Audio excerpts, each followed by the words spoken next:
Bonjour, c'est Trigor pour l'Institut UCIT. Aujourd'hui, on va voir le développement personnel, ami ou ennemi, bonne idée ou fausse bonne idée. Qu'est-ce que ça veut dire? Qu'est-ce que c'est que le développement personnel? Pourquoi il y a autant de gens qui sont à fond dedans? Et pourquoi il y a autant de gens qui crachent dessus?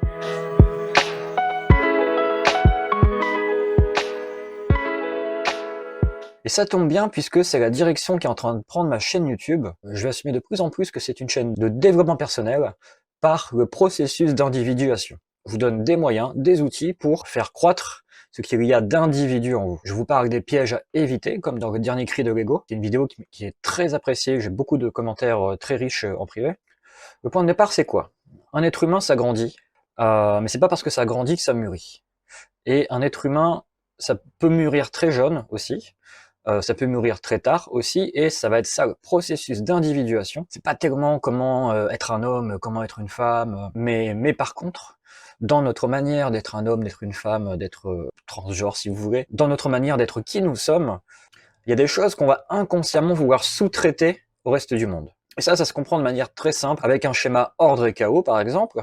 Certaines personnes qui, depuis leur naissance, vont être dans l'ordre. Ils vont vouloir tout ordonner, ils sont déjà maniaques à 5 ans, enfin tu vois, et ça va les poursuivre tout le reste de leur vie. Et la difficulté pour eux va être de se faire pousser un peu de chaos, de s'autoriser un peu de chaos, un peu de créativité, un peu de débordement, de ce genre de choses. Et il y a d'autres personnes comme moi qui sont plutôt d'énergie chaotique, avec beaucoup d'imagination, beaucoup d'expérience, essai-erreur, je me cogne, essai-erreur, je me cogne, bon, j'apprends comme ça, et au fur et à mesure, il y a certains endroits de ma vie où j'arrive à m'apporter un peu d'ordre, et ça me fait un bien fou, notamment par exemple dans la cuisine. Le fait d'avoir une cuisine propre contribue au fait que je me nourrisse mieux, que j'ai plus de joie à cuisiner pour moi et pour les autres. Bref, vous voyez que on peut tous avoir une préférence de base dans cette polarité. Et le problème, et c'est là où le développement personnel va être intéressant, le problème, c'est quand on sous-traite l'autre partie au reste du monde.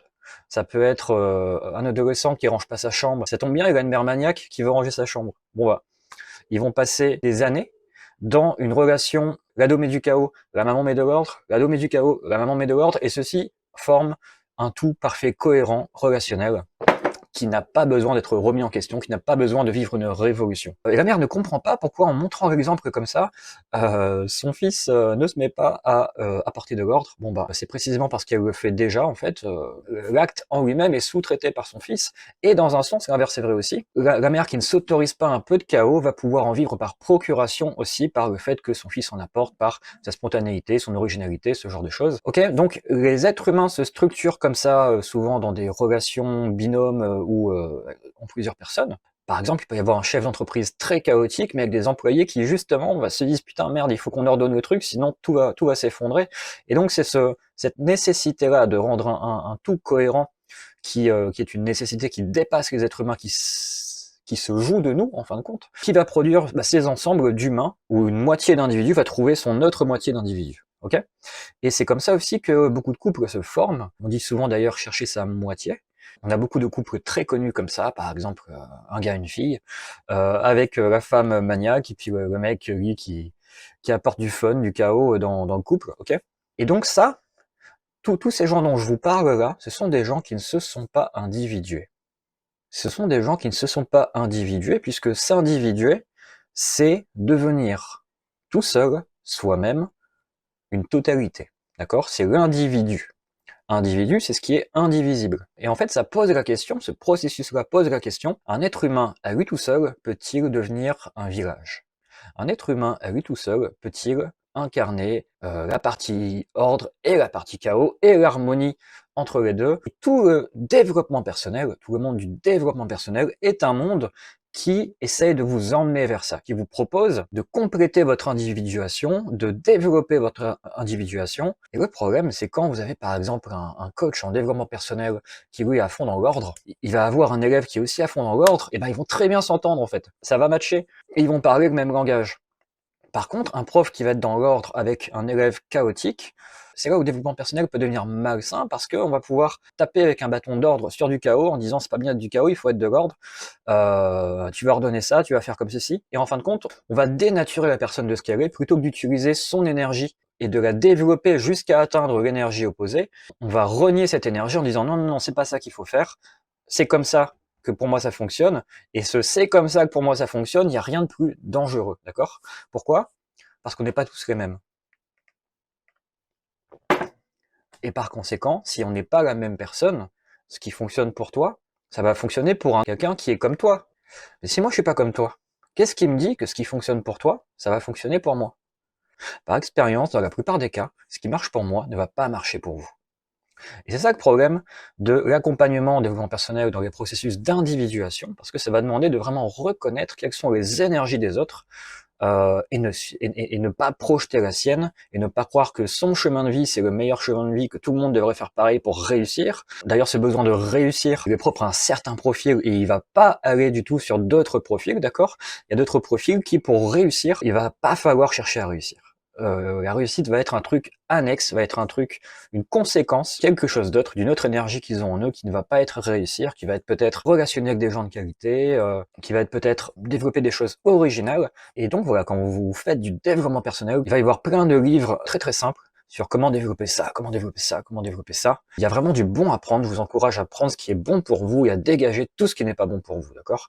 Moi par exemple, il y a un bouquin que j'ai adoré ne pas lire, c'est un bouquin qui dit un truc du genre Miracle Morning, votre meilleure journée commence à 6 heures du matin, un truc comme ça. Bah, ce bouquin, j'ai adoré le titre, tout était contenu dans le titre en fait. J'ai commencé à lire le bouquin, c'était vraiment de la merde. C'était vraiment de la merde. En fait, le titre suffisait. Et, mais par contre, si j'avais juste vu cette phrase sur un post sur internet, ça m'aurait beaucoup moins marqué en profondeur. Le fait d'avoir acheté un bouquin, l'acte symbolique de dépenser des ressources pour acquérir ce truc-là, ça l'incorpore mieux dans son propre monde en fait, et par conséquent, l'acte de payer dans le développement personnel peut aider à mieux intégrer les principes que vous prétendez vouloir intégrer, d'accord? Le gratuit ne fonctionne pas dans le développement personnel. Vouloir du contenu gratuit, ce serait encore vouloir rester dans une espèce d'énergie enfantine dans lequel il y aurait des bons parents qui donneraient du contenu gratuitement. Donc, ce serait vouloir encore être dans un monde fermé, sans création de valeur, et sans avoir à se dépasser soi, d'accord? Or, donner de l'argent dans une formation de dev perso, dans des bouquins de dev perso, etc. Moi, ma bibliothèque, je dois en avoir une quinzaine. Le fait même de donner de l'argent, ça implique une certaine ouverture quand même. Et ça va être ça la difficulté en développement personnel, ça va être à quel point on peut s'ouvrir plus qu'on est déjà ouvert à nous-mêmes et aux autres. Et je repensais là à une amie avec qui j'ai discuté récemment, qui me parlait de la culture du développement personnel, dans le sens où, à cet endroit-là, les gens ne prennent pas bien soin d'eux, ils se fouettent avec. Et c'est vrai qu'à cet endroit-là, c'est dommage. Et en même temps, on n'apprend pas à marcher sans tomber, on n'apprend pas à faire du vélo sans se casser la gueule 2-3 fois. Je crois presque malheureusement que ce sont des frictions nécessaires à apprendre à connaître ce qui est vraiment bon pour nous en fait. Parce que c'est à cette étape-là qu'on découvre vraiment qu'on est capable, qu'on commence à être capable de juger et jauger de ce qui est bon pour nous, jusqu'à un certain point d'ailleurs. Donc voilà, le développement personnel, si votre but est de vous individuer, de devenir un village à vous tout seul, et uniquement si c'est votre but, parce que peut-être que vous êtes très bien à relationner avec le monde sous forme de moitié-moitié par exemple, hein. Il y a beaucoup de gens qui vivent comme ça et qui vont pas du tout aller s'individuer à fond, mais qui vont au contraire se surspécialiser dans des portions de réalité qu'ils maîtrisent déjà. Et quand ils vont trouver des gens compatibles de votre côté, ils vont former une sorte de tout cohérent, et ça peut former des couples qui durent, etc. Ça peut former des familles, il n'y a pas de souci. Par contre, si vous allez dans la voie du développement personnel, ou si vous allez dans la voie de l'individuation, puisque vous ne serez plus une moitié, ça va être un peu plus difficile d'être en couple. Bah oui, parce que une moitié d'énergie et une moitié d'énergie qui ne forment qu'un, ça forme le couple. Mais par contre, deux personnes qui se seraient totalement individuées, qui essaieraient de se mettre ensemble, ça forme pas un couple, ça forme deux personnes qui chacune sont un village à elles-mêmes, ça forme deux personnes qui chacune sont une expérience à part entière, ils peuvent faire l'expérience de se rencontrer, mais aucun des deux ne pourra imposer à l'autre un segment de réalité, aucun des deux ne pourra imposer à l'autre ses besoins, aucun des deux ne pourra imposer à l'autre quoi que ce soit, et c'est ce qui, je crois, fait que dans le monde du développement personnel, il y a beaucoup de gens qui sont célibataires. D'accord? Donc, je dis pas ça pour vous faire peur, je dis ça pour vous prévenir que si cette aventure-là vous tente, ça va faire partie des enjeux que vous allez devoir affronter, c'est que plus vous vous individuez, plus ça va être difficile d'être en couple, et pour autant, ça ne veut pas dire que vous n'allez pas relationner avec des gens, d'accord? Mais vous allez relationner avec des gens à partir de votre propre solitude, on va être seul ensemble en fait.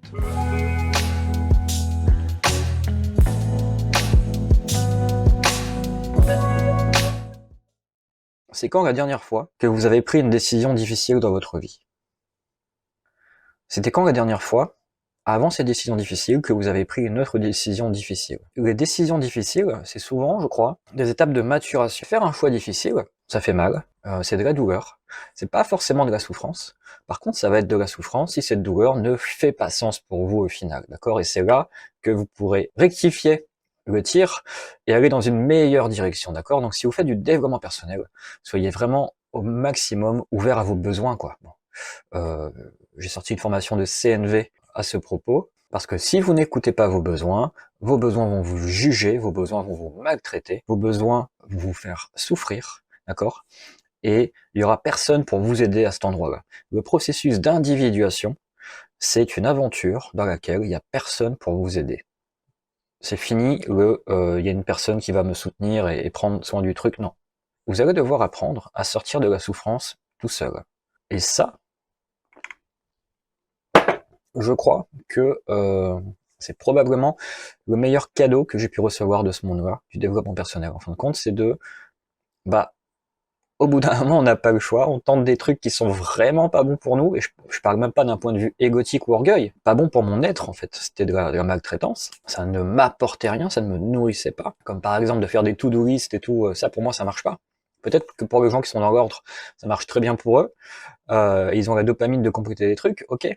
Moi je fais des to-do list, c'est hors de question que j'écrive des trucs, parce que je vais les fuir. C'est pas comme ça que je fonctionne. Si le développement personnel vous intéresse, je peux vous proposer un accompagnement dans votre processus d'individuation, d'accord? J'ai des outils pour ça. Ma chaîne YouTube est en grande partie dédiée à ça. Mes formations aussi, hein. Le bouquet DM, c'est de l'individuation pour ne plus se faire avoir par une partie qu'on sous-traitait, qui va être la partie qui va nous toxiciser, d'accord? Le bouquet DM, c'est vraiment conscientiser ce truc-là et aller soi-même investir ces énergies qu'on sous-traitait aux périodes narcissiques, ok? Enfin, ma prochaine formation, c'est sur la sexualité sacrée. L'intention que je place dedans, et ça va être un grand défi pour moi, ça va être d'accompagner les gens dans leur processus d'individuation sur la sexualité, incarner domination et soumission, incarner puissance et vulnérabilité, ce genre de choses. Donc voilà, vous commencez à comprendre, et moi aussi je le découvre en même temps que vous, que le propos de ma chaîne en fait va être centré là-dessus. Je vois aussi dans vos retours les questions que vous me posez, souvent en privé d'ailleurs, que c'est le sujet en fait, que pour beaucoup d'entre vous c'est le sujet. À quel endroit puis-je m'individuer? Est-ce que c'est même possible? Vous le dites pas comme ça, mais c'est ce que j'entends derrière ce que vous dites. D'ailleurs, big up à la commu Institut Psyché.